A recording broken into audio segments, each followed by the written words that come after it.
Well, thanks to all of you for coming out to our service this morning, and I pray that the rest of this Christmas day is wonderful for each and every one of you. Not so fast, preacher man. Behold, it is I, Horus, Egyptian god of the sun, and while you all believe that you've been celebrating the birth of your Lord Jesus, you've really been celebrating the birth of me. For you see, thousands of years before your Jesus came around, I, Horus, was born on December 25th. I, Horus, was born of a virgin. I, Horus, was baptized by a man called Anup the Baptizer, was crucified and was resurrected 3 days later. So you see, your Jesus is nothing more than plagiarized poppycock, and I, Horus, have come to feast upon the sorrow of you foolish Christians. Yeah, none of the stuff you just said is true. Yes, it is. No, there's no reference in Egyptian mythology to Horus being crucified or resurrected 3 days later. There's no documentation anywhere for the existence of a figure named Anup the Baptizer. Horus's mother was not a virgin woman, but the goddess Isis, and there is no specific date anywhere tied to the birth of Horus. I'm pretty sure there is. Actually, no. All of these claims and many others indicating that early Christians yoinked the mythology of Horus and stuck it on top of Jesus were all completely made up by Gerald Massey, a 19th century cuckoo banana bird self-taught Egyptologist who never provided the slightest shred of evidence for any of these claims and who was laughed out of the room by every serious Egyptologist on the planet. So thank you very much for your attempt to ruin our celebration of Christ's birth, but I'm afraid we're all still having a very Merry Christmas, Horus. Horus? Did I say my name was Horus?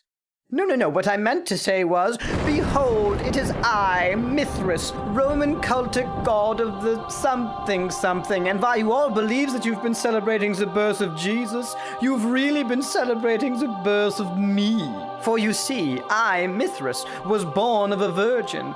I, Mithras, had 12 disciples, and I, Mithras, gave those disciples a meal consisting of my body and my blood. Sound familiar, Christian dummies? Actually, Mithras was born from a rock, not of a virgin. He had 2 companions, not 12 disciples, and the Mithraic meal was one he shared with the sun god, where they feasted not on his own flesh, but on the flesh of a bull. But even if those claims were true, Christians were already confessing the virgin birth, recognizing the 12 apostles, and celebrating the Lord's Supper before they ever encountered any Mithraic cults. So I'm afraid that you've taken neither the holly nor the jolly out of our Christmas, Mithras. Oh, you must have misheard me. I'm not Mithras. I'm, Quetzalcoatl, Aztec god of the wind.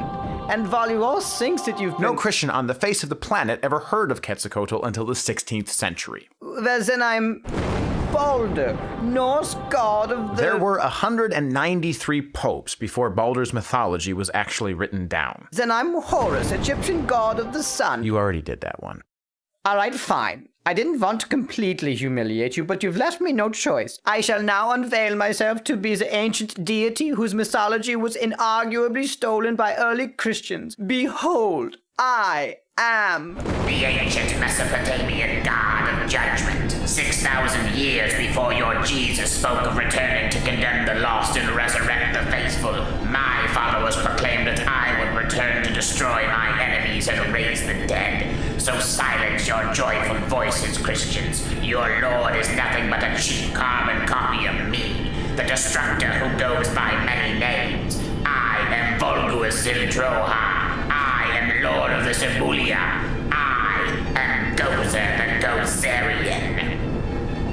Gozer the Gozerian is from Ghostbusters. Dang it, why do so many people still know that movie? Sing we joyous all together.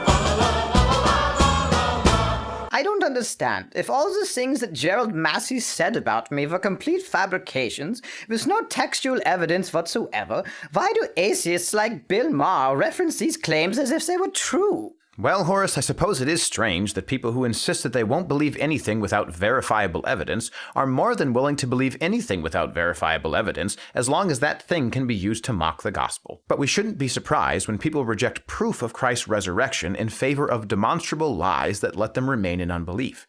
After all, Jesus did say, if they do not hear Moses and the prophets, neither will they be convinced if someone should rise from the dead.